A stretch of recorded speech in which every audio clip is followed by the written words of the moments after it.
Friday's homework was the worksheet.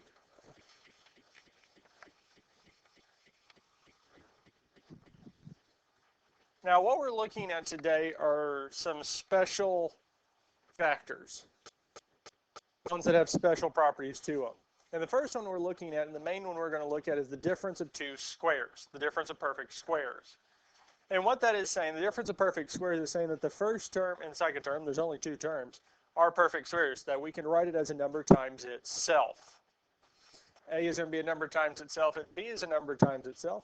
So we can write it in the form of A plus B times A minus B. Now, x squared minus 9 would be a difference of perfect squares, because we can rewrite x squared as well x times x times itself. Now 9, we can rewrite as 3 squared, 3 times 3. So the factors of this would be x plus 3 times x minus 3 would be the difference of perfect squares for this here. And that's what we're going to be looking at today, is the difference of perfect squares. So we look at this first one here, x squared minus 25. Well, x is a perfect square because it's x times x. Is 25 a perfect square? Yes. Because 25 is 5 times 5 or 5 squared, and x squared would be x times x or x squared. So we see that this is a difference of perfect squares because x squared and 25 are both perfect squares, and it's being subtracted in the middle. So we're going to have positive and negative. For the first one, we would have x and 5 and 5. That's it. Because we can check it if we want, and what is the middle term? Well, there's not one, right? There's not a middle term between them. So we can do x times negative 5 and 5 times x. Well, x times negative 5 is 5 times x is plus, and negative 5x plus 5x is 0. Negative 5 plus 5 or 5 minus 5 is 0. So we don't have a middle term, and we shouldn't. And that is it. Questions on this here?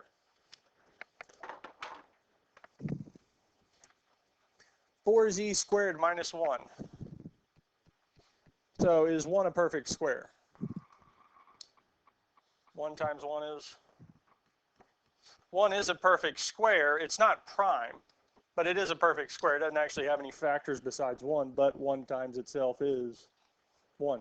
It is a perfect square. It's actually perfect any 1 because we could actually multiply by itself no matter how many number of times, and it'll still be 1. We can take any root of 1 because it's always going to be 1. Because we can say this is 1 times 1. So how about 4z squared? Because 2 times 2 would give us 4, and z times z would give us z squared. So we could say that this is 2z times 2z. So is this here the difference of perfect squares? Yeah. So we'll have our two parentheses, plus and minus. So 2z plus 1 and 2z minus 1. And this here is the difference of perfect squares.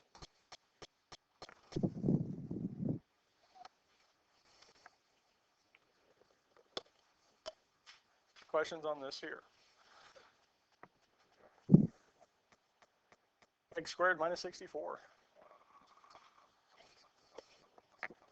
Yes. And these here are probably going to become your favorite ones to factors or difference of perfect squares. Two numbers being subtracted. We want to see, are they perfect squares? Well, x squared is a perfect square. 64 is also because it's 8 times 8. X squared is x times x. So that means for us, well, we'll have two sets of parentheses with opposite signs. X squared would be x and x. 64 would be 8 and 8.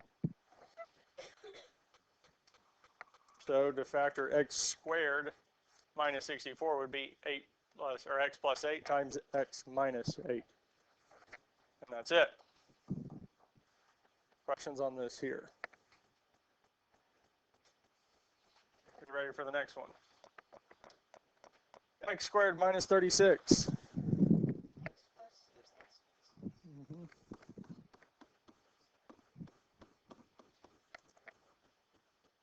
So this 36 would be 6 and 6, and x squared is x times x. And since they're being subtracted, we can factor this into x plus 6 times x minus 6.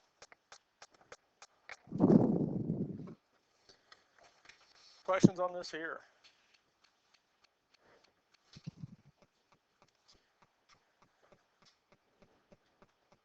How about this one here? Exactly, 10 plus n and 10 minus m. Now, we can see that 100 is a perfect square because it is 10 times 10. M squared would be m times m. So our two sets of parentheses would have plus and minus. Now, it's very tempting to want to put the m first because we're so used to the variable being first.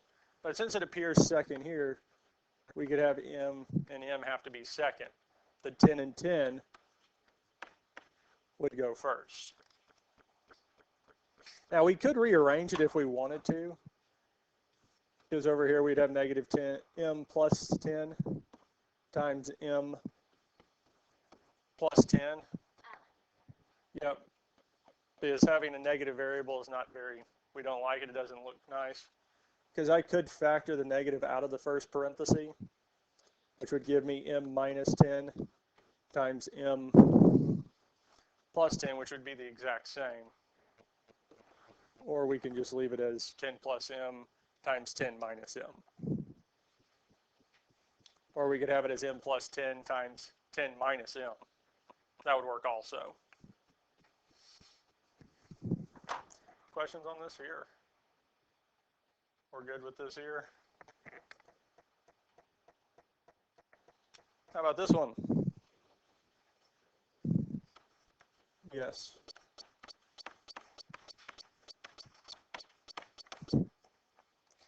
Okay, 16 would be 4 times 4, and we'd have 3n and 3n, because 3 times 3 would give us 9, n times n would be our n squared, and 16 would be 4 times 4. Any questions on this here? We're good with this here? Yes? I have a feeling y'all feel comfortable with this one and this one here, yes? Let's do...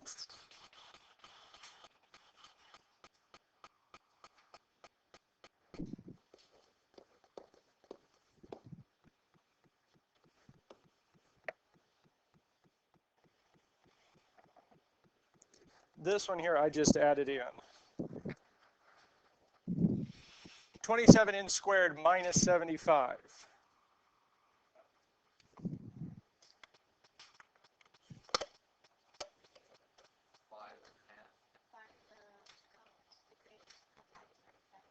Yeah.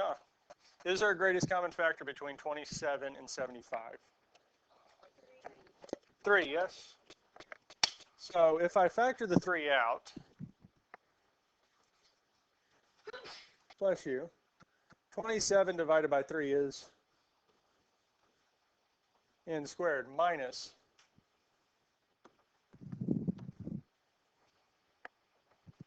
So was there one hiding in there?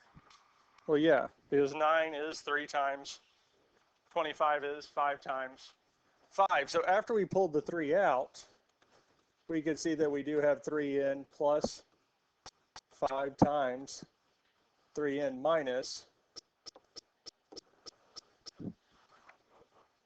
5.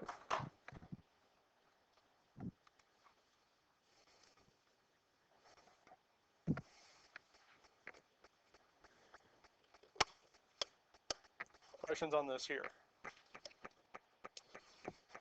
And that's it. That's all there is to this special factors. Now, the textbook will actually list another set of special factors that I do not focus on. And what they are is they are special, or they are perfect sum trinomials, the square, or let's say your perfect square trinomials, and it's the sum and difference, but they're perfect square trinomials.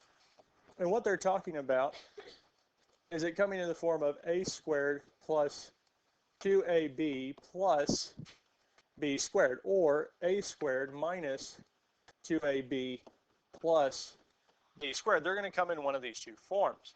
And what it's really saying is that this one here is going to be a plus b squared. It's going to be a plus b times itself. And this one here would come in the form of a minus b squared, the same set of parentheses squared.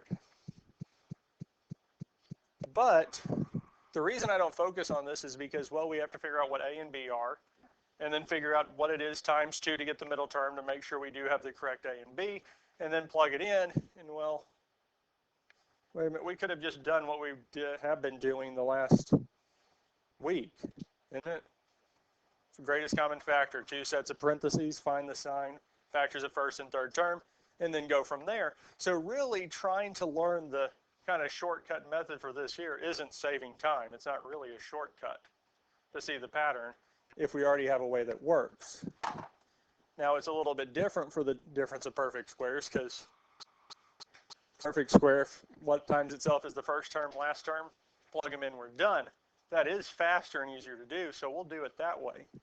These here, on the other hand, really, it's not saving us time. So we're not going to worry about it. Now, use a special product pattern to evaluate this expression. And what they're talking about is what we were just doing. Because a squared minus b squared is a plus b times a minus b. So what we could say with 54 squared minus 48 squared is that's the same as 54 plus 48 times 54 minus 48. Well, 54 plus 48, 4 and 8 would be 2, carry the 1. So you'd have 102. Times 54 minus 48 would be 6. And 102 times 6.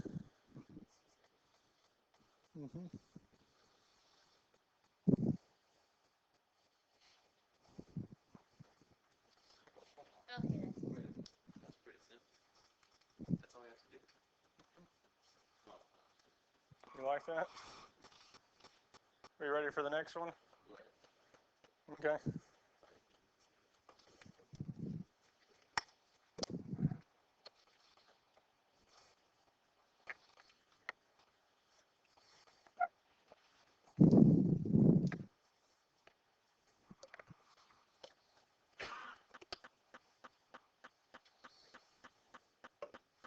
Are you ready for this one? All right, Reed, you think you can get the answer faster than me? Okay, go for it. Because we could do 68 plus 62 times 68 minus 62. Just say whenever you get the answer, Reed. Because we can add these 0.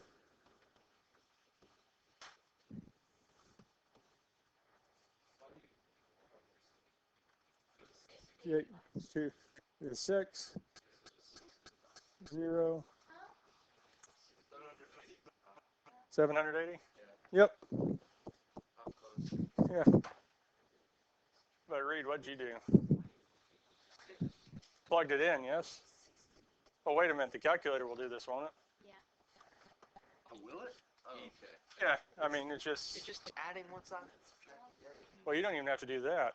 Because will the calculator take 68 squared minus 62 squared? Yeah. Yep. No. Anytime we're given two numbers that we can plug in, might as well just plug them in. But sometimes it's very easy to miss what's right in front of us. But this here, what they're really wanting to try to do is get you to see that difference of perfect squares and using that pattern. We can just plug it in. It's going to give us the exact same thing. Because I mean, even with these here, we can do 36 squared minus 34 squared in the calculator, and it would actually give us the answer. And for some of them, it's not bad, because here, 36 plus 34 times 36 minus 34.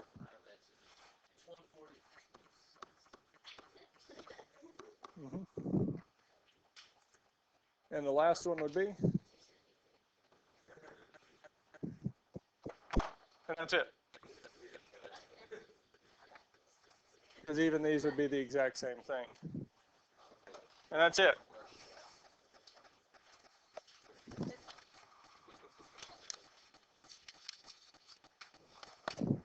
So factor 3 through 12. So they'll be dealing with factoring in our special product, our difference of perfect square pattern.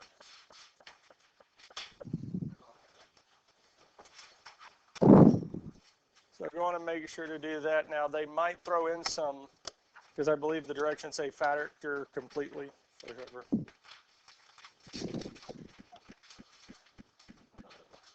Yep. Factor the polynomials and then do that. So yep. So 3 through 12. So it's the special factors and then you're solving for the number. What's your favorite Disney? Disney.